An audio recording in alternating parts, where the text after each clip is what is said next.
Good day mga idol, may share lang ako sa inyo para makaiwas din kayo sa back job. So katulad na nangyari sa akin, ito kasing capacitor na to, nabili ko siya sa Shopee. Napakadami kasi sobrang mura niya talaga mga idol. Itong nasa isang plastic na to, 1.5 UF saka 2 UF to lahat. Yan o, napakadami niyan.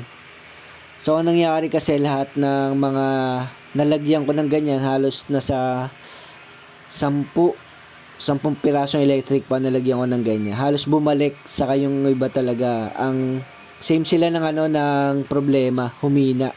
Mga 1 week pa lang humihina na. So ayan mga idol, kailangan yung iwasan to. So ito papakita ko sa inyo yung brand mga idol. Ayun o. Ito yung brand mga idol o. Para maiwasan nyo na bumili ng ganyang brand. Kasi sayang lang talaga yung pera.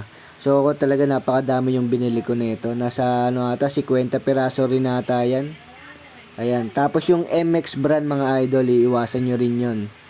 Ano rin yun, nakakasira rin ang pangalan yun. Yung MX brand. So ang ginagamit ko lang ng mga capacitor, yung mga katulad nito mga idol, yung mga original na nakakabit sa electric pan. So ayan, nakuha ko yan sa mga electric pan na nabibili ko.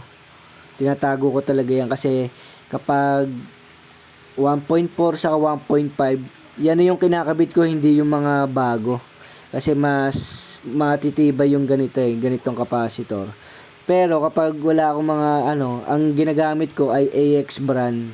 So trusted na rin yung brand na yun mga idol, yung AX brand saka RS na brand. So yun yung ginagamit ko mga idol. Ayan o. 1.3 UF to. Yan yung ginagamit ko mga idol. Hindi na ako gumagamit ng ibang brand kasi nakakadala na. Kasi nakakasira talaga ng pangalan niya saka nakakaya sa customer. So yan mga idol. Yan yung ginagamit ko. Dagdag ko na rin pala mga idol para makaiwas talaga kayo sa back job.